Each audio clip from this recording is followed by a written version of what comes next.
Shana Tova to everyone. We're thrilled that people are here and gathered for Congregants Hour, both in the sanctuary and online.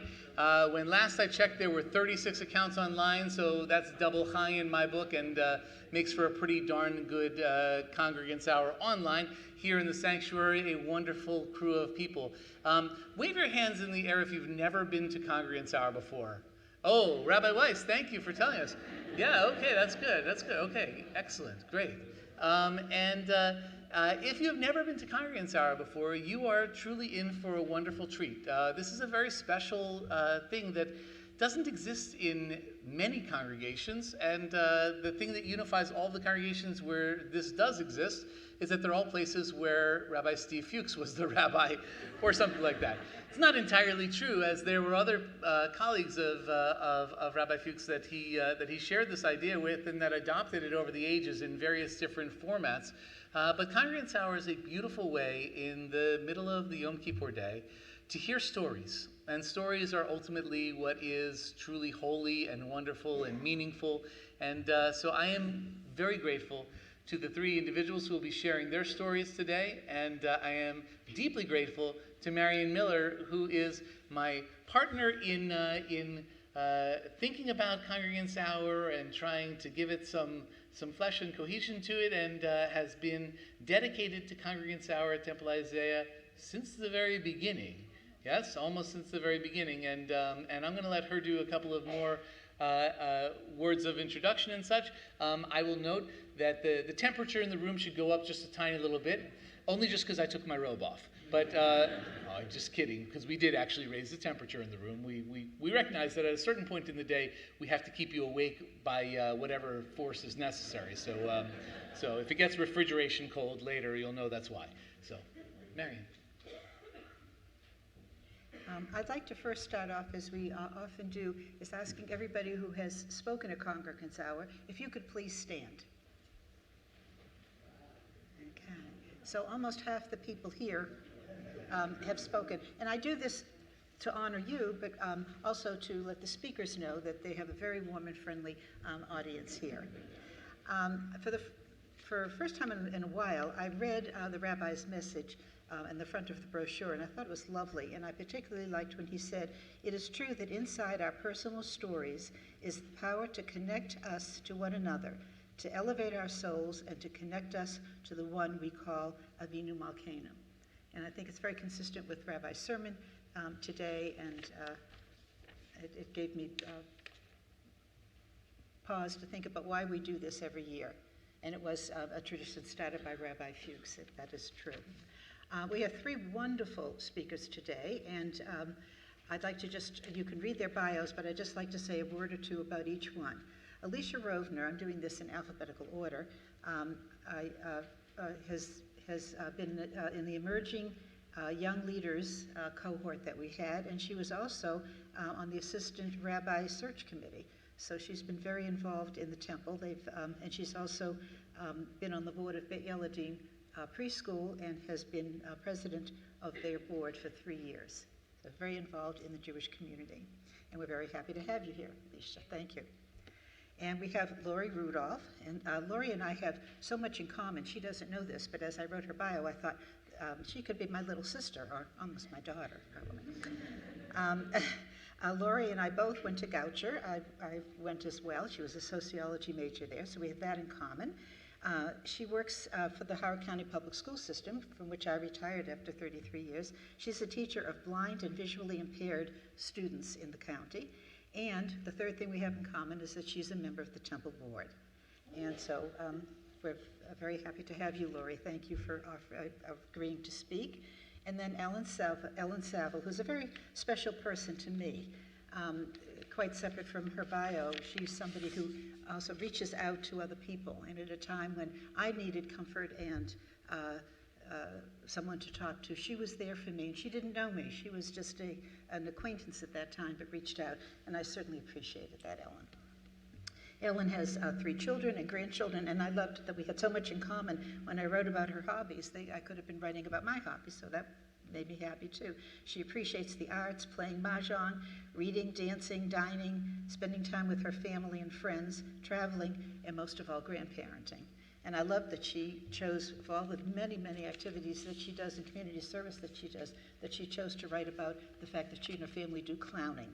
I thought, this is a cool lady. The ladies have decided which order they are going to go in. Ellen would like to go first. Ellen?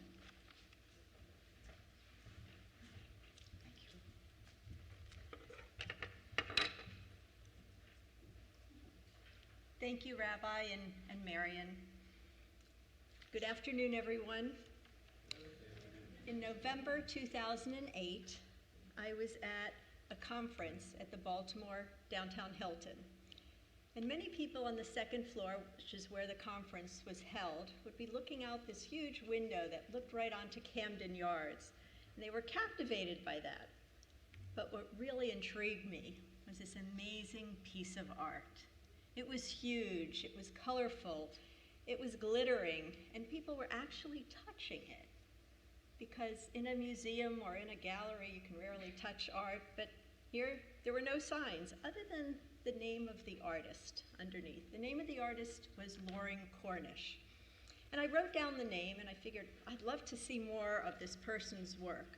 So a few days later, I Googled his name and I could not find his work anywhere.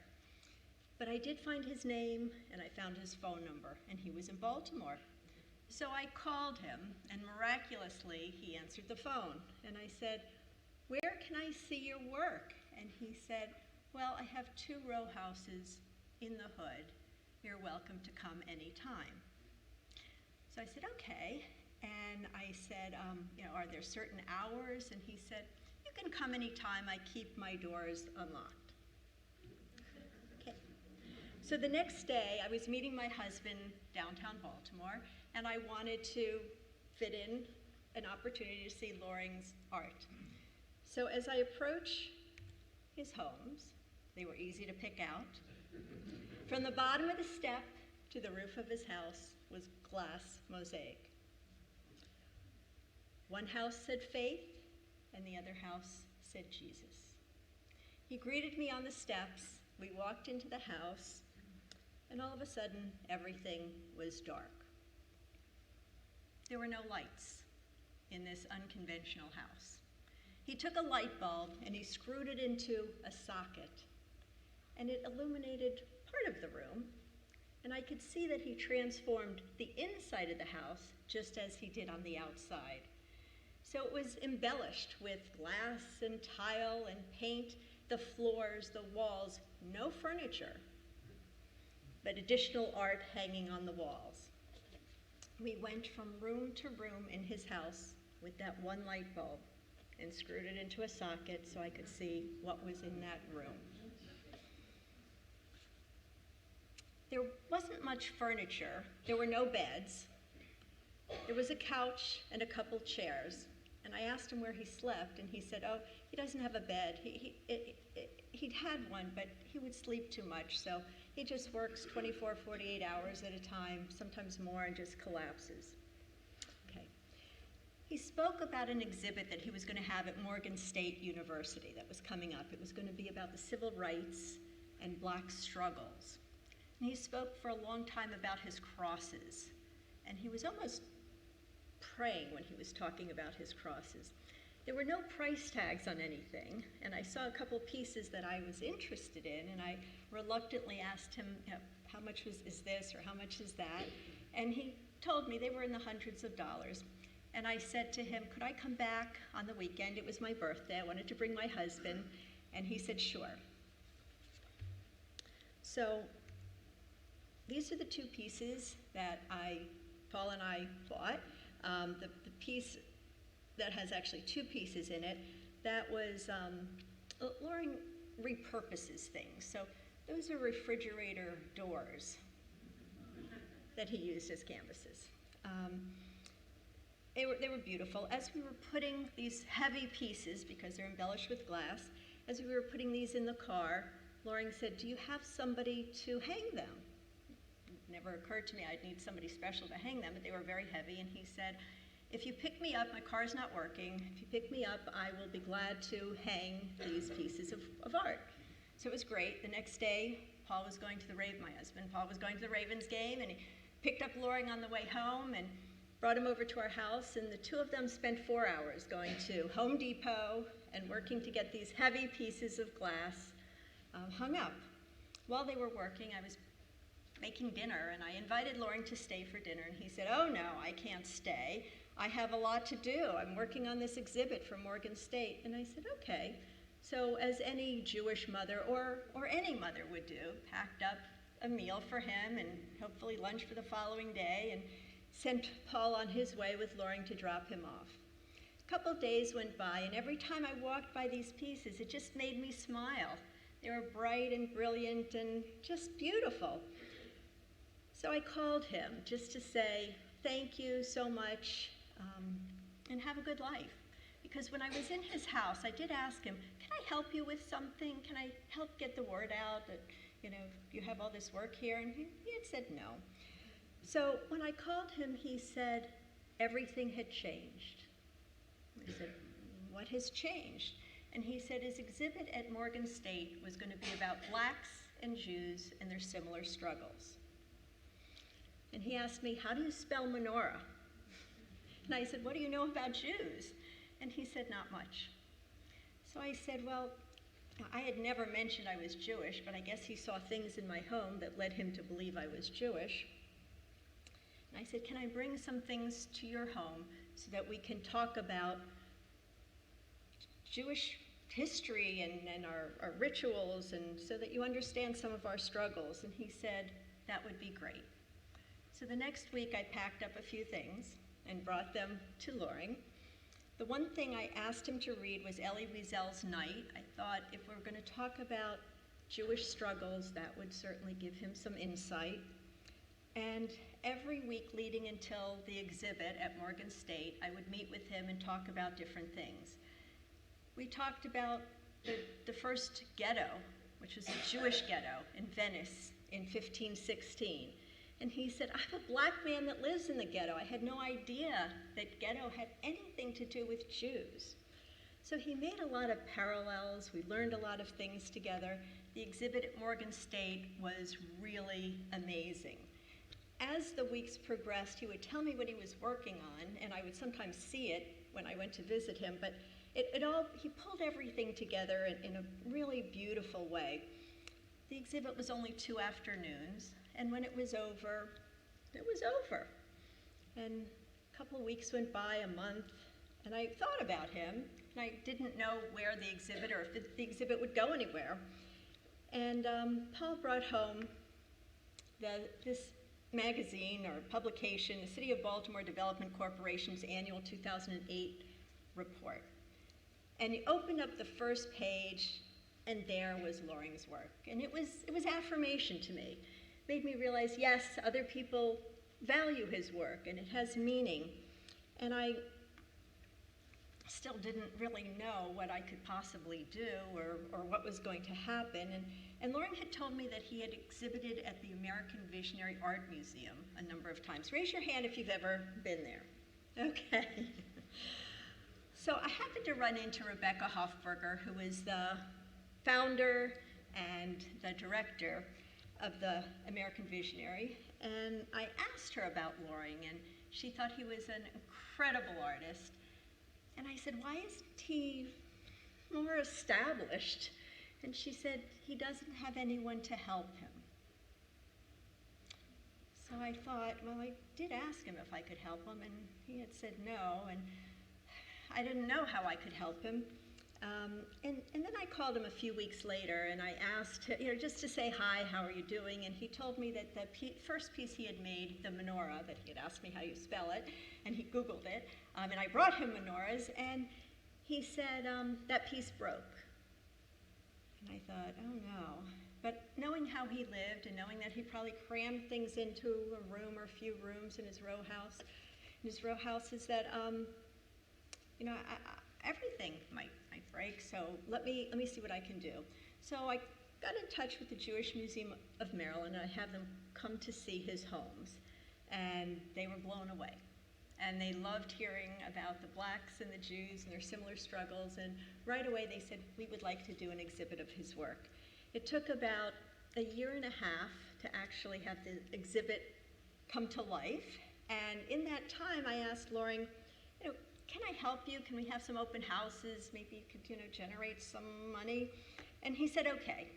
So here is a lighted area, his stairway, and you can see every inch of space was taken with painting or glass or mirrors or tile. And this is one of his bedrooms, and the walls are just embellished, and he used a lot of words in some of his art. This is an example of love. He uses peace, he uses hope, inspirational words that people truly appreciate. The year and a half went by, and the exhibit came to fruition, and it was amazing. Jewish Museum did a fabulous job. The brochures, the guides. Loring spent time training the docents about his exhibit. He had his work in the gift shop for the 5 months that it was there. This is the opening day, and as you can see over here, there were tons of people, and it was a really joyous, beautiful event. It's me with shorter hair. And when that day was over, there was a lot of publicity. It was in a lot of different articles, and during the time that this exhibit was at the Jewish Museum for 5 months, after about a month, it had dawned on me, because we had worked so hard to come to that point, dawned on me that what's going to happen at the end of the 5 months? So I tried to find another place that would perhaps be willing to take the exhibit, and I found the Banneker Douglas Museum, which is in Annapolis, and the focus is on African American heritage. So they wanted to take some of this exhibit as well.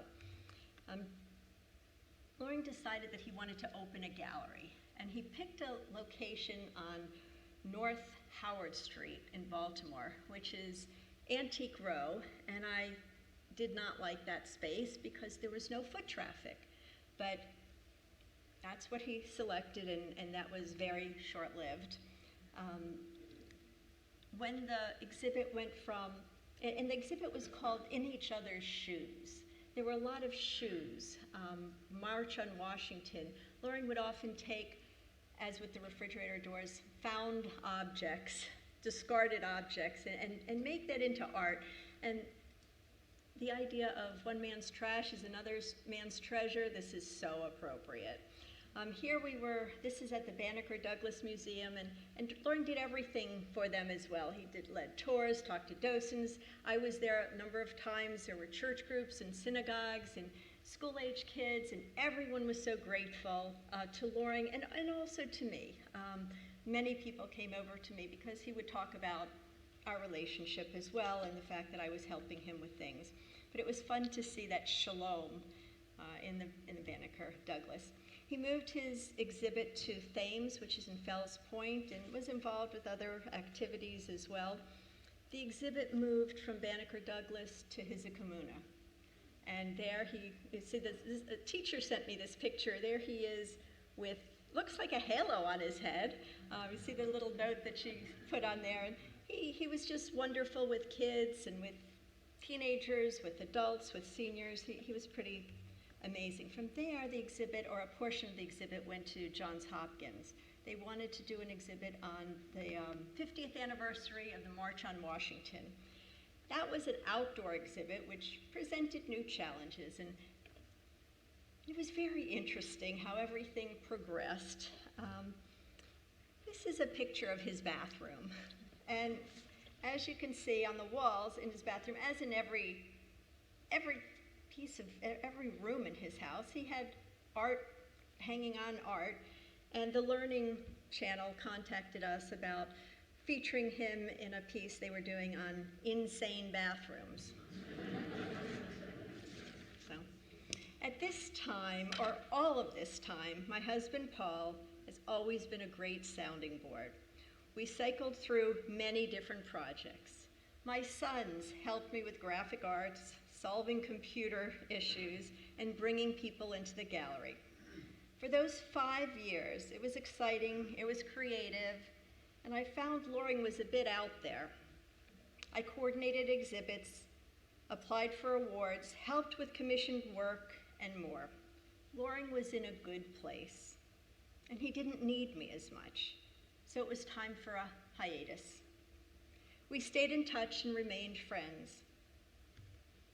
We went to see him a few years later, and he handed me this calendar, and there's a picture of his work. It was a police substation in public space, and this was typical of the work that he would do with that says respect and hope and police, and it felt good. It was great seeing that.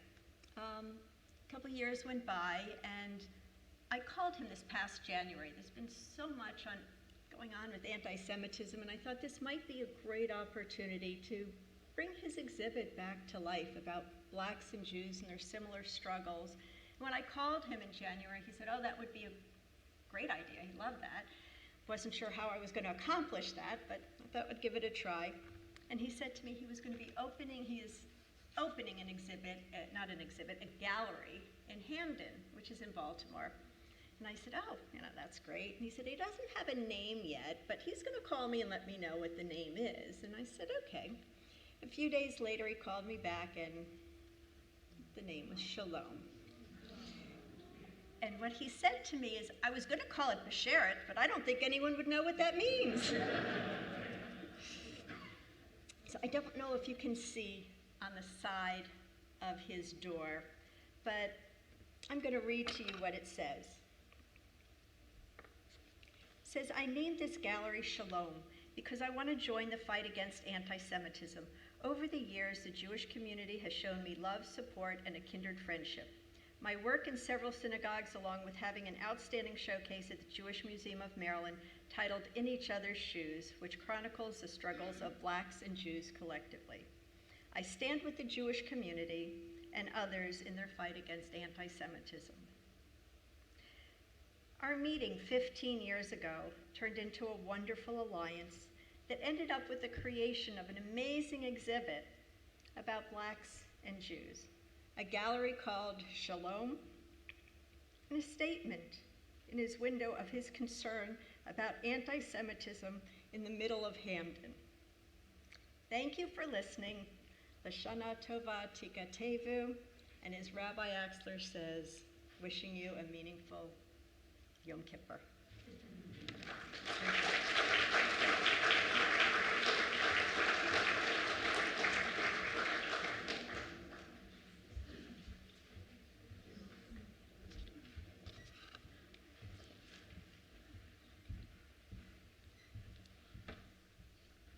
Just going to switch out the slide there. Yeah,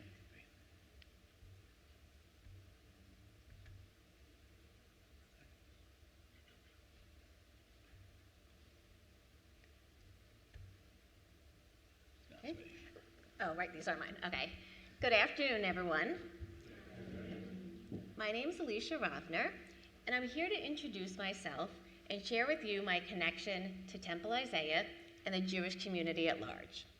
I must first start by telling you I would have thought my Jewish life to be fairly simple and uninteresting, so I was a bit shocked when Rabbi Axler asked me to speak today.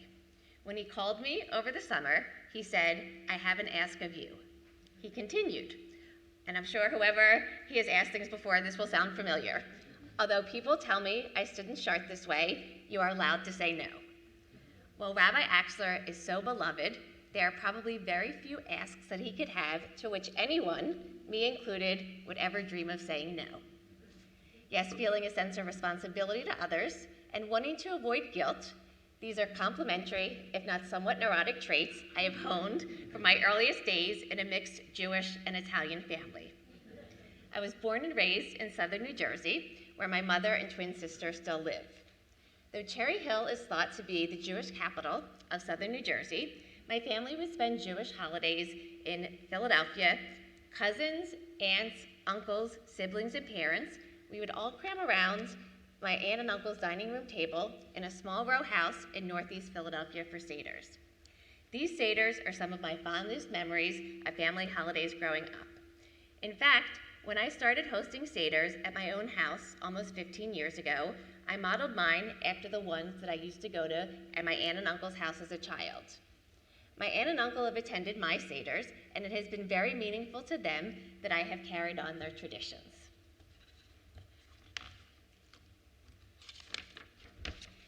Later, when I was in my 20s and living back in southern New Jersey after college, I would attend high holiday services at Kesher Israel in Philadelphia with my aunt and uncle.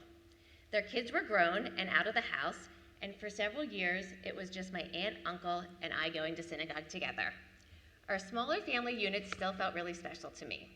On Yom Kippur services, we would go to my Italian grandmother's house in South Philadelphia, whereupon she would insist on trying to feed us. Her way of giving us love. We were trying to have an easy fast, just not that easy. So I feel like my upbringing may not have been the most traditionally Jewish American, since I didn't go to Hebrew school and my parents didn't belong to a synagogue. I was nonetheless raised in a home where my mother, a convert, instilled important Jewish values in me, including Tikkun Olam and tzedakah. My mother was very active in our school community, and she was pretty much a professional volunteer in our schools until she went back to teaching herself. When I was in high school, my mother taught disadvantaged children in Camden, New Jersey, and every year, my sister and I would use our own money from our part-time jobs to buy holiday gifts for students in her school. I have realized that my desire to become involved with my community was influenced by the example that my mother set when I was a child. My hope is that I will have the same influence on my own children as well, and that when Aaron and Abby are adults, that they will choose to do the same in their community. One of the major reasons I got involved in the Jewish community in Howard County was because of my children. But what I didn't realize was how much I would learn and benefit from my involvement. 15 years ago, when I was pregnant with my son, and my husband and I were new to Howard County, we joined Beth Shalom. 6 years later, we moved here to Temple Isaiah. My plan was to find a synagogue and a Hebrew school for my children, and I hadn't specifically envisioned becoming deeply involved in synagogue life myself. Nonetheless, there are so many ways to get involved and work with others in the congregation, so a natural growth in my community involvement developed organically. I started volunteering for various synagogue events, some with my children and some without. I took on small committee roles, and I didn't have any plans to take on leadership roles. I had mistakenly thought that only those people who had been very active in Jewish organizations throughout their entire lives were people that took on those roles. I didn't have that background, so I didn't think of myself as someone that had the skill set to be in a Jewish leadership role. Yet over time, it became more and more apparent that there is no one way to become an asset to your community. My changing mindset was sparked first by my work with Jody Fishman, the director of Beit Yeladim, and Barbara Frederick, the associate director of the school. And I was thrilled, I'm looking for Barbara now, when I walked in today and saw Barbara. Oh, there she is. So I don't know if I've shared these stories with Jody. I don't know if I've shared these stories with you. So when my children first started at Beit Yeladim, I was on the special events committee. The next year, I was asked to be president-elect. Just like I was shocked to be asked to speak today, I was shocked at that ask as well. I had so much respect, and still do, for Jody and Barbara, and I trusted that if they thought that I could do the job, that I probably could. Not only did I do the job, but I stayed on and served as the school's president for 3 years. I was awarded their service award, and I continue to serve on the board despite the fact that my kids are in middle school and high school. Although they're never getting rid of me. I say this all the time. They are never getting rid of me at Beit Yeladim because it's such an amazing place. Although those 3 years were a lot of work, I got as much out of that as I gave. I met the most amazing people who I'm still in touch with today. I learned leadership skills that I have used in volunteer positions elsewhere, like here, and also in my own career. One thing leads to another. When I was a congregant at Beth Shalom, I worked closely with Rabbi Daniel Plotkin on their religious school. And soon after my family joined Temple Isaiah, Rabbi Plotkin came here as well. He initially asked me to join the Reimagining Jewish Task Force at Temple Isaiah, so of course I did, and then that led to me taking on more committee roles. I've been involved in the Young Family Volunteer Committee, the Kalano Committee, the Board Nominating Committee, and most recently, and I think what I am probably most proud of, is the Assistant Rabbi Search Committee, where we found the wonderful Rabbi Weiss. I also participated in the synagogue's first cohort of the Emerging Leaders Program. I always thought that involvement in the Jewish community through synagogue worship and participation in Jewish rituals and events This involvement leads to the foundation and reinforcement of Jewish values, and I've learned they do. Yet my particular Jewish journey has taught me the obverse, the values of hard work, of equity and inclusion, of concern for justice. Wherever these values may come from, these Jewish values can lead to a desire to get involved in the Jewish community, to participate in Jewish community events, to join and participate in a synagogue, to become intertwined with your neighbors in the Jewish community. Jewish values and involvement in Jewish programming, these are reciprocal, each supporting and enhancing the other.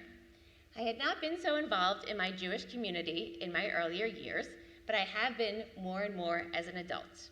I have learned that it is never too late to become more involved with the synagogue and the Jewish community at large, not for me and not for any of us. Thank you.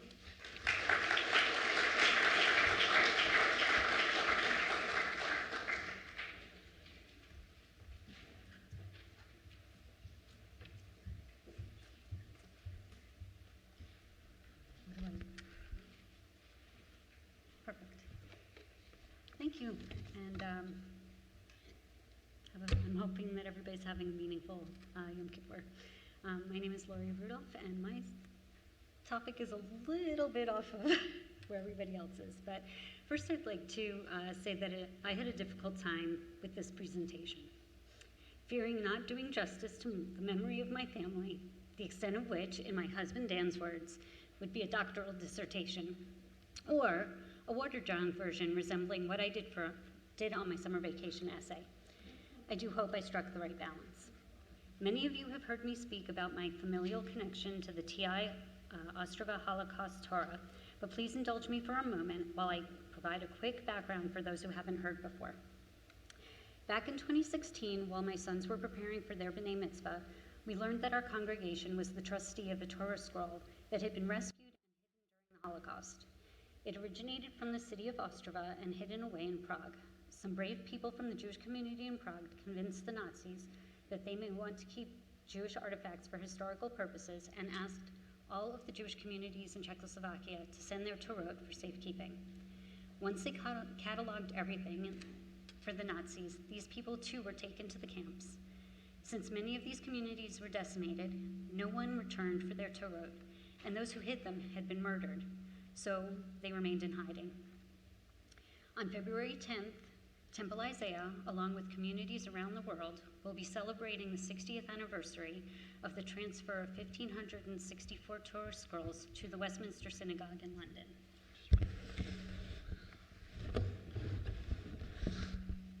Thank you. There will be more on that in the coming months. Back to my son's B'nai Mitzvah. The discovery of our connection to the TI Torah prompted us to do some research. My father and I were planning a trip to Ostrava for the summer of 2019, but he passed away before we had the chance. My story to one of his first cousins during Shiva prompted that cousin to travel there in 2019 and plan for the placement of two stolperstein, or stumbling stones, for their grandparents, my great-grandparents, Moritz and Hannah Friedenberg, who were murdered in 1942 in Treblinka. After several planned attempts, my son's husband and I finally had the opportunity to spend a few days in Ostrava this summer. It was with much trepidation that I embarked on this trip. It came from many years of asking my grandmother about her life before the war and asking questions about visiting there, only to hear, "Why would you want to go there or talk about that? It's the past. They kicked us out." And although they were interested in discovering more, my parents were apprehensive about sharing information about our family with others. After they both passed and the Stolperstein were placed, I only felt a stronger pull to learn more about my heritage. But I felt like going was somewhat betraying my father and my grandparents. But still we went. We went to see the Stolperstein and to see where the Friedenbergs lived, worked, and studied. But my father's other grandparents were the Corners. I spent Sundays as a young child with my great-grandmother and watched the Macy's Thanksgiving Day Parade from her apartment on Columbus Circle for many years. But I really did not know much about this side of the family. I learned a bit more from a book Rabbi Axler loaned to me, but when the woman from the tourism office in Ostrava asked if I was related to Ernst Corner, I replied yes. I was pleasantly surprised to hear that she had much to show us. Jacob Williams is here somewhere. There he is. You mentioned in your Shavuot speech that the Jewish community of Ostrava was made up of doctors, lawyers, architects, and more. As trustees of the scroll, the Memorial Scrolls Trust requests that we as a congregation learn what we can about the community where our Torah originated.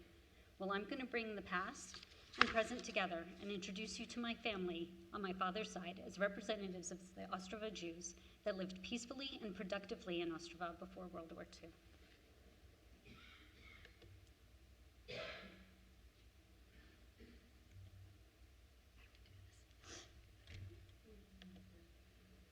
I'm in the wrong spot.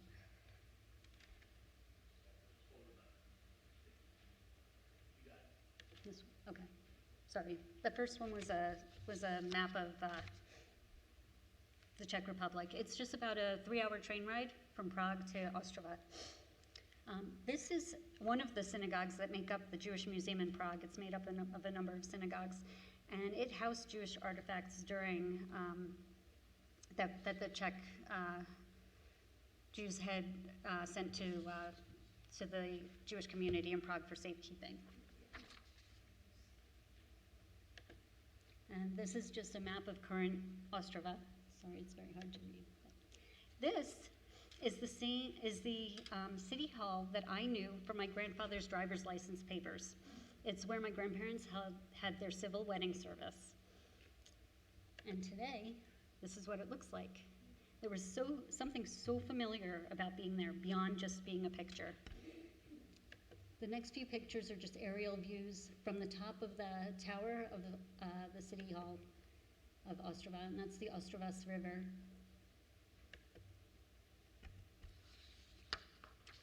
In March 1939, there were 6 synagogues in Ostrava. By June of the same year, all had been destroyed. This is the Vitkavis synagogue.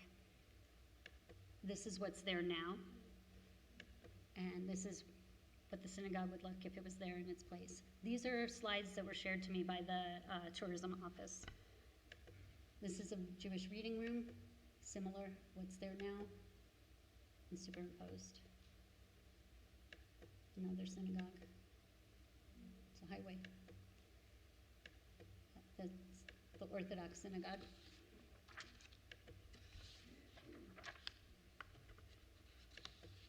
And one more. This is the main synagogue of Ostrava. As you can see, it was also destroyed. We cannot superimpose that picture because there's been too much construction, new construction in that area. However, there is a beam that was an original beam from the Halvani synagogue, which means main synagogue, and it has become a memorial to the Holocaust victims, and the inscription on it says, "For the memory of the 8,660 Jews of Ostrava who suffered martyrdom in the concentration camps of World War II."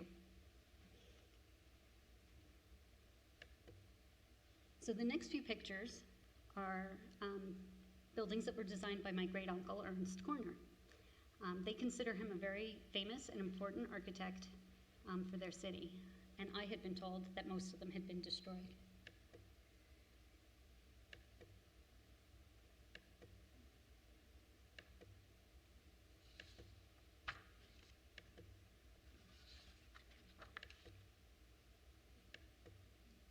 Not a family member, but Carol Rees lived in Ostrava before World War II, and he was best known for directing The French Lieutenant's Woman, which came out in 1981. So there's a commemoration to him there as well. This is the Dvorak Theater. He was originally from Ostrava, and my grandparents definitely would have attended concerts there.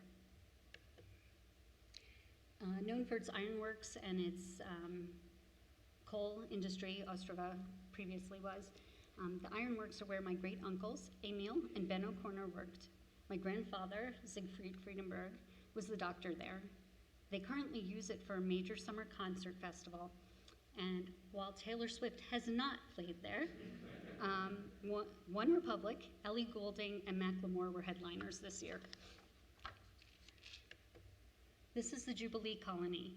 The Rothschilds, who owned the ironworks, recognized the need to support families and provide housing, education, healthcare, a library, shops, agricultural fields, schools, to have a reliable workforce. An interesting concept. Most of the community was designed by my great-uncle and has been deemed a historical landmark. So the next few pictures are from there. And this is the main square in Ostrava. This is what it would have looked like when my grandparents were there. This was when we were there. And this is my favorite picture at night. This is the old train station. This is the train station my grandparents would have taken when they fled. And this is what the train station looks like now. My great-grandparents lived in a home on this site. It was destroyed in 1942. If you look on the pavement in front of the door, you can see the Stolperstein. They're the two houses, but they're the two little marks there, but now you can see them up close. This is from the local newspaper when the Stolperstein were placed. This is not just a story of a family trying to piece our history together. Current Ostravaks are wondering what happened to an entire cultural contribution. They attribute so much of who they are to the disappeared. They are trying to fill in the history of those who made a significant impact in their city. Dan found this true as well when he visited his family's town. In general, there was also excitement from the people we met just to have Americans interested in them.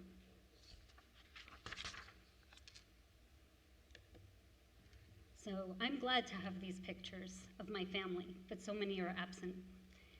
In the top left corner are my great-grandparents, Moritz and Hannah. There are also, additionally, so few of the pictures are labeled. So it's very hard for me to tell you exactly which person is which, but I do know that they're all Corners and Friedenbergs. So included in them are Moritz and Hannah Friedenberg, Siegfried and Ilse Friedenberg, Marta and Heinrich Corner, Litzy Corner, Kurt Singer, Max and Dulloch Friedenberg, Giza and Hansa Fronis, Ernst, Emil, Bruno, Robert, Julius, Edmund, Frida, and Greta Corner. At the Pincus Synagogue in Prague, there are over 70,000 names printed on the walls of the Jews of Czechoslovakia who were murdered in the Holocaust. They are divided by city, and I was able to find my great-grandparents' names. And they just seem to be endless, walls and walls.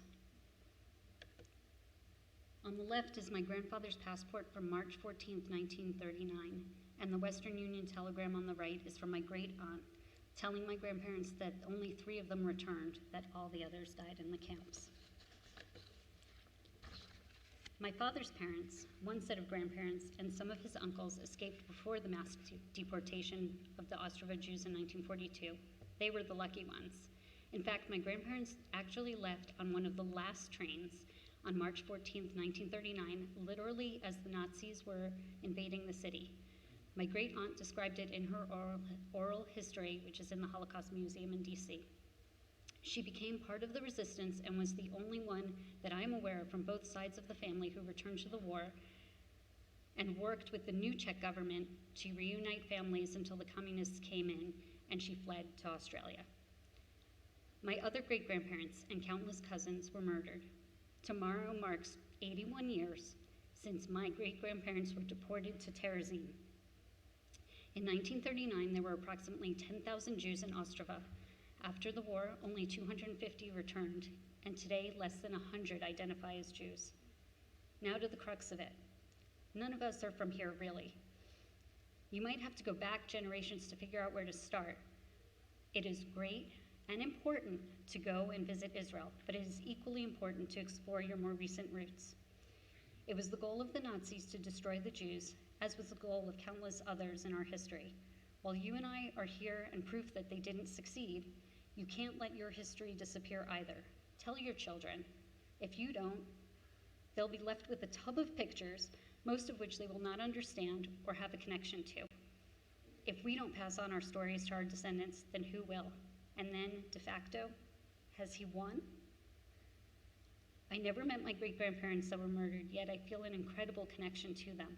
My grandparents and my extended family, especially now having walked on their streets, visited the places they went to, and seen their homes. While my great-aunt returned in 1945 and my cousin in 2019, on the other side, it seems we were the first family members back since 1945. To say that I wasn't angry learning about the success of our family and what was stolen from us is an understatement. But 2 generations later, I have to look at our successes, my children, my sister, my niece and nephew, and countless cousins scattered around the globe, and appreciate how we survived and thrived in spite of it all. My sons loved the city and felt connected and proud of what they learned about their family. At their B'nai Mitzvah, my sons and I were fortunate to have the opportunity to read from the same scroll that my grandfather, great-grandfather, and great-uncles may have read from. As we head into the next service and read from the Ostrava Torah, I hope you will think about what you saw today and feel a little more connected to its original community. Thank you.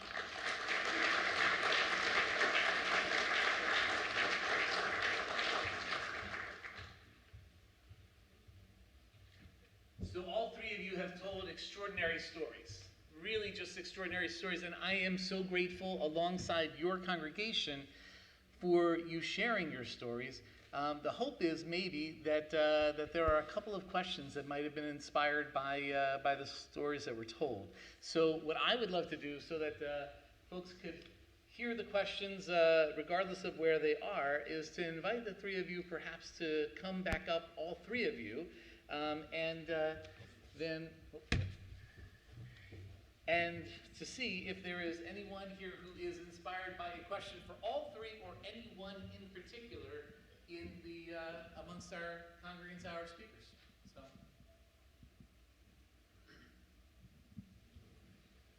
Mine's more just of an observation.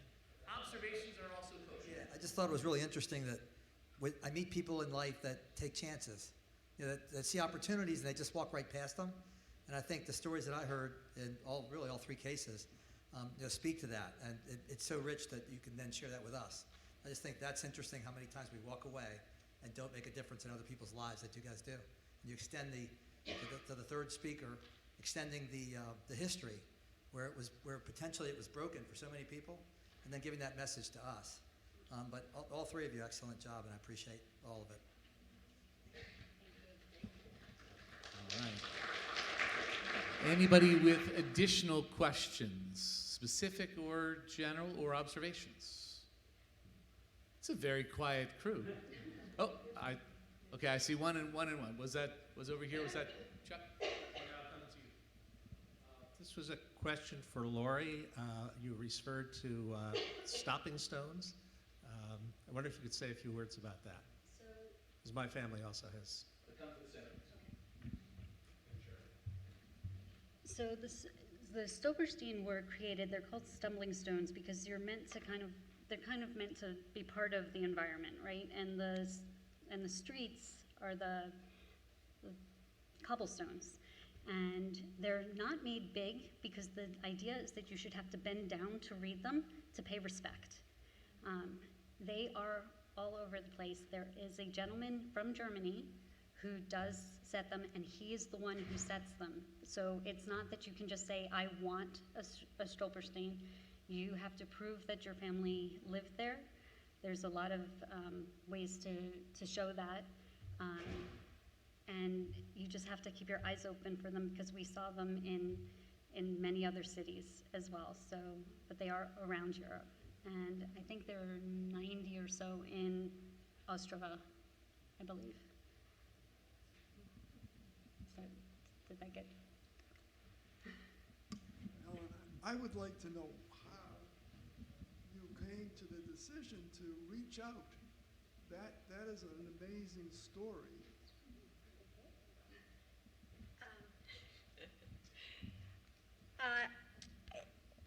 I saw signs. There was the affirmation of my husband bringing home that brochure, and I saw his work. I happened to meet with Rebecca Hofberger, who who had the nicest things to say about Loring and his exhibits and his genius. And I just, when we went from room to room with one light bulb, it just didn't make sense to me, and I thought, this isn't right. And then when he took it to that next level to put the Jews and blacks together and our similar struggles, everything just kind of fell in place. And fortunately for me, the Jewish Museum of Maryland, somebody introduced me to them, somebody who is very involved with the arts, and I brought many people to Loring's homes, and she valued his work, and everything actually, it worked. And then from going to one place, one museum to another, it cost money every time you go to a location. He had big pieces of art. So when you would go from one place to the other, if you could do it in succession, rather than bring it back to his home, so things worked out, and I think it was fun. Oh. What do you do?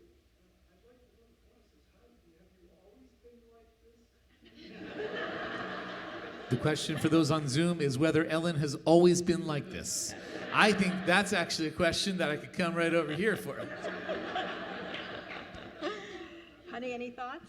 Well, I think, so Ellen has had many careers and been successful in all of them, in my opinion, and she wanted to express her, I guess, good fortune and success, but she loved art. She loved art, but we never really had much art. No. Now we do, Yes, but we didn't. And she befriended many artists in the city, it's been fun. It's been a fun ride for me as well. And just one more thing. Now you're making me think, and I do remember in high school, I was volunteering with a group of students at my high school at Albert Einstein High School. Let's hear it.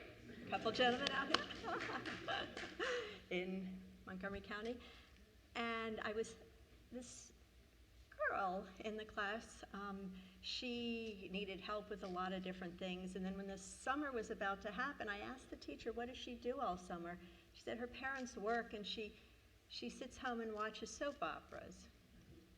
And I said, well, I have one day off of work, and can I come in, do you think you can ask her parents if I could take her out?